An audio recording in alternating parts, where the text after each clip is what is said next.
From our 7 Tasmania studios, your nightly news with Kim Miller begins now.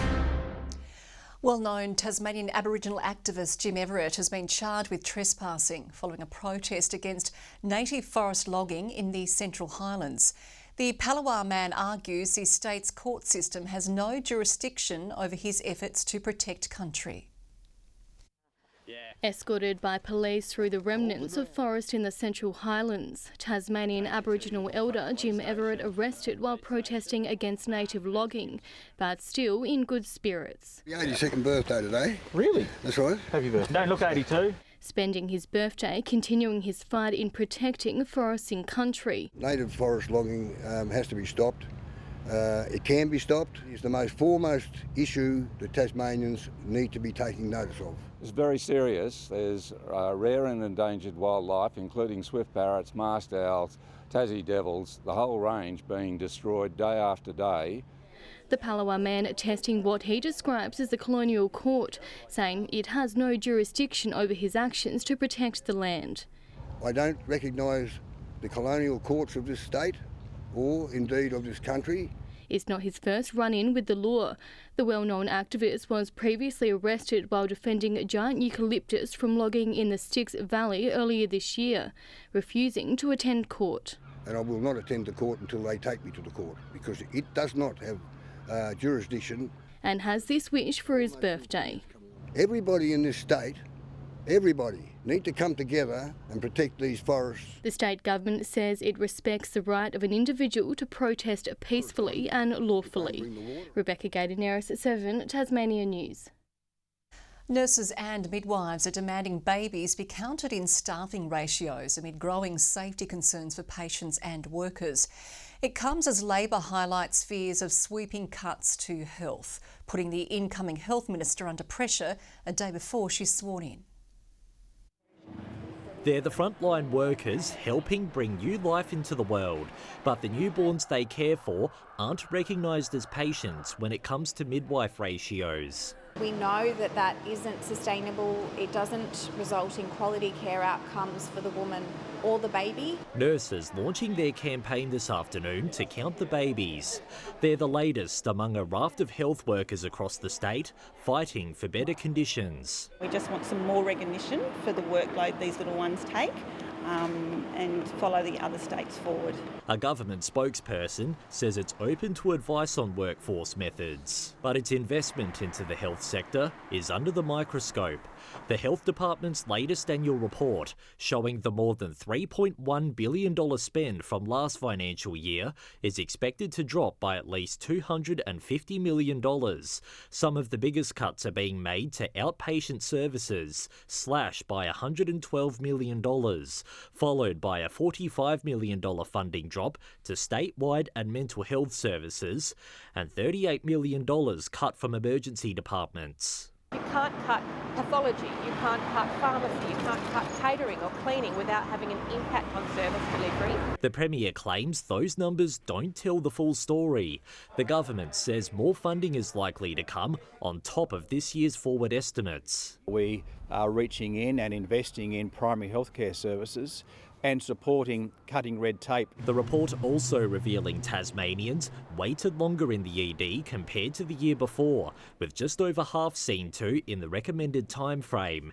They're only some of the major challenges incoming Health Minister Jackie Petrusma faces when she starts in the role tomorrow. I could not think of anyone more eminently qualified. Anthony Dodd, 7 Tasmania News. A new sporting complex for Devonport is a step closer as a construction contract is awarded. The $60 million facility will bring together a number of sports and add an indoor basketball stadium. Devonport Oval is about to change dramatically. The tired stands making way for a $60 million overhaul designed to benefit a range of sporting codes. Giving a new home to our wonderful basketball and netballers, which they so deserve. We're also improving the facilities for our cricket and footballers. And then we've got our little athletics and the cycling here as well. It'll help address a statewide shortage of basketball and netball facilities, adding 5 outdoor courts, 6 indoor and a 2,000-seat arena. Music to the ears of Northwest netballer Charlotte Walker. Right now we've only really got Ulverston as a higher up stadium, and it's always booked out because there is pretty much only that one, so it'd be great to be able to spread out the load a bit. There's also function areas and high-performance training facilities, the latest addition to the changing face of Devonport. Devonport is a great example of urban renewal, and when you start something special, it continues. Local builders Fairbrother today awarded the contract, promising to deliver it on budget and within 12 to 15 months. Construction should get underway by early next year. First though, the development application needs to be ticked off, and that will come before council on Monday. And despite some opposition from residents based on its proximity to the bluff, the local mayor is certain it will go ahead. This oval's in a magic spot, and we're going to make sure that it's a magic precinct. And what it was going to do for the North West Coast is just a game changer. Nick Kelly, 7 Tasmanian News.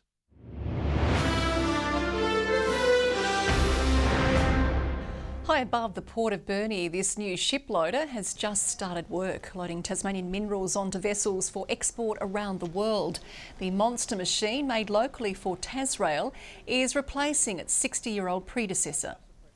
Machine takes us to 2,000 tonnes per hour. The original machine probably operated at 1,000 tonnes per hour, so more efficient, more productive, the latest safety and environmental features. Built by Tasmanians for Tasmanians, really showing the complex engineering capability of the companies here in this community.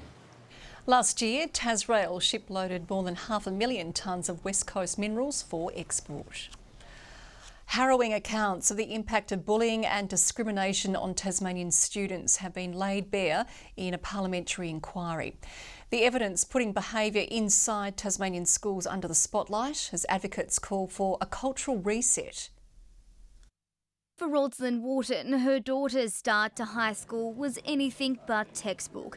Relentless bullying forcing her out of the traditional system. She was afraid to go back to school because everybody was going to bash her. Basically got PTSD. We can't take her anywhere where there are teenagers.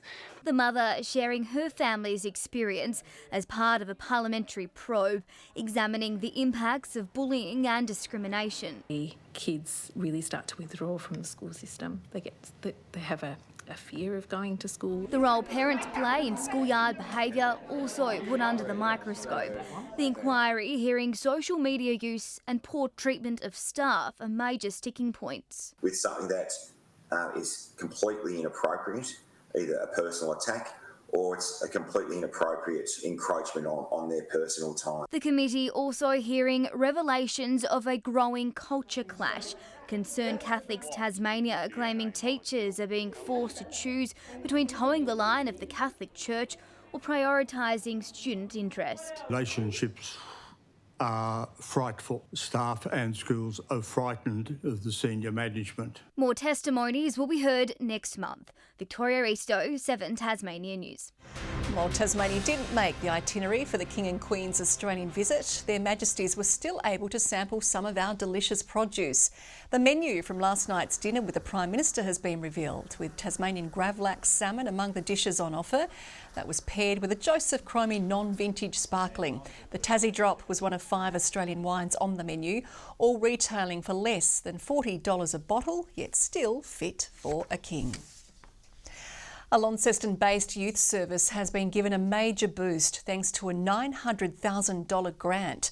Kinia Youth Services hopes to use the funds to help address the homelessness crisis among young people in the north. Danielle is one of 20 people currently benefiting from Kinia's Youth Transitional Tenancy Program. It assists young people who are at risk of homelessness find accommodation. The 19-year-old has been on the program for 3 months and couldn't be happier. Being more independent and furnishing out my own house and just like having all my own space and all that sort of stuff and a place to go home to call my own, yeah. The waiting list for supporting youths at risk is long. More than 40 are currently in the queue, hoping for an opportunity like Danielle's. Homelessness for young people is on the rise. Our last census data revealed that of the homeless population, approximately 39% of young people are represented in the homelessness sector. $900,000 gifted to Kinia by the Sydney Myer Fund will go some way to addressing the crisis by assisting more young people at risk, including pregnant and teenage mothers. A Kinia pantry will also be established to address food insecurity for clients. With the increasing cost of living pressures, many of our families are struggling, and that results in tensions in the household, and so the young person is looking to find a safer space. For Danielle, her future now looks bright. To go to TAFE and get a full-time job in a beauty industry. Yeah. Melinda Ogden, 7 Tasmania News. Get ready to be all loved up next year with Amy Shark announced as a headline act for Festivali on Saturday night. The award-winning singer-songwriter, the latest addition to a blockbuster lineup for the 3-day party. We've got a great lineup of entertainment. We've got Birds of Tokyo, Killing Heidi, we've got Amy Shark, Jebediah and then Pete Murray. So right across the weekend. More than 29,000 people are expected to attend City Park to enjoy the festivities. Flowers and blooms aren't the only thing on display at Hobart's Royal Botanical Gardens. Sleuths have been searching for cuddly teddy bears scattered along the ground as part of a Children's Week bear hunt. There's a bear in there. Teddies across the Royal Botanical Gardens peering out. A children's classic brought to life. Did you find all of the bears? Yeah! Keen-eyed visitors following a trail, unlocking the clues and finding the bears scattered across the grounds. High and low, on the ground, they may be hidden in rocks, hidden in trees. With some teddies well hidden, making it challenging to spot the furry friends. Found all the bears?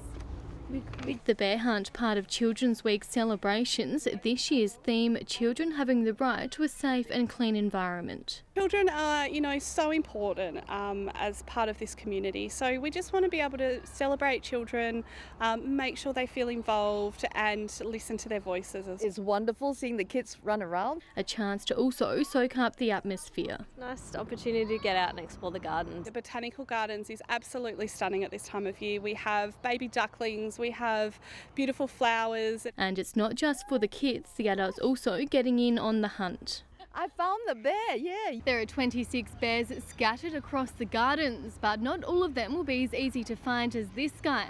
And remember, when you're going on a bear hunt, you might even catch a big one. More than 90 events will be taking place across the state as part of the week-long celebrations. Rebecca Gaidaneris, 7 Tasmanian News.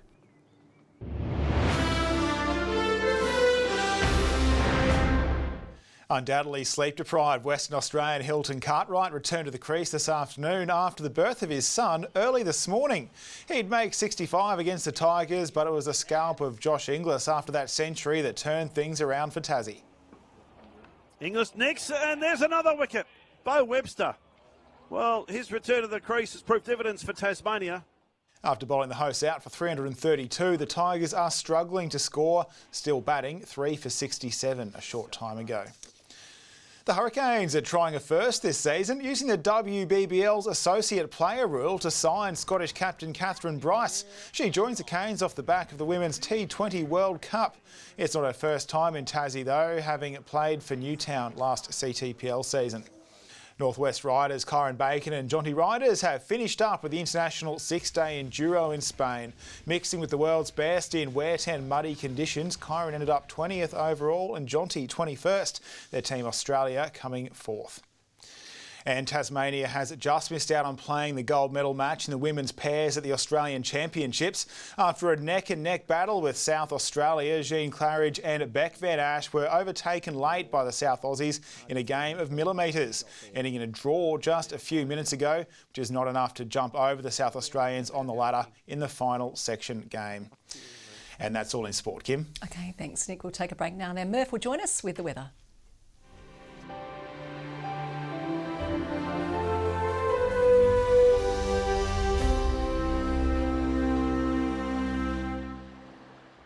Good evening. Hobart warmed up to 25 today, Launceston 21, Devonport 16 and Burnie 17. At the top of the scale, Ouse hit 28 degrees, some temperatures today up to 8 degrees above average. Bushy Park and Campania 26, Grove 25 and Strawn 24. Friendly Beaches 23 today, Flinders Island 22, King Island, St Helens and Lyowini all 21. We did have areas of low cloud today over the northwest and west, but not much to bother about as mostly clear skies prevailed. A long cloud band is to the west, pushing back to Western Australia. Convective cloud is over the tropics and central Queensland. Tomorrow, a high starts to cross over WA as a trough and cold front line up to move over Tasmania. The winds at 20 to 30 knots and picking up over the southwest lakes, swells to 4.5 metres in southern waters. Strong wind warning. That's for the southwest lakes and for all Tasmanian coastal waters except between St Helens Point and Wineglass Bay. Hobart for Wednesday, 19 and a shower or two. Showers increasing for Geeveston, 17, same for Bothwell. Launceston tomorrow, expecting a high of 19 degrees, a windy day with a shower or two. Same for Devonport, but 17 the maximum and 19 the high for Cressy. Burnie, a top of 17 degrees with a shower. Showers increasing over the west, Strawn 15 and Curry on King Island, 16 degrees. St Helens tomorrow, 20, 21 for Swansea, a shower there, a shower also for Orford and 17 degrees. On Thursday, showers extending throughout with snow expected to 500 metres along with small hail over the west and south. Fine apart from early showers over the west and far south with temperatures cooling right down on Friday. And on Saturday, light afternoon showers over the west with light winds. Sunny and 24 in Perth. Sunny in Adelaide, a possible shower for Melbourne. Partly cloudy weather but fine for Canberra, Sydney and Brisbane. And the clouds building up a bit ahead of those fronts heading our way. 14 in Hobart at the moment, 19 for Launceston and currently 15 in Devonport. Bit of a change in the weather, Kim, getting cooler over the next couple of days. It's crazy stuff. Now, before we go, Murph, happy birthday to you. Now, the team's all pitched in. We splurged on something very big and very special for you. Right. That is all we have time for tonight. Thanks for joining us, everyone. Good night.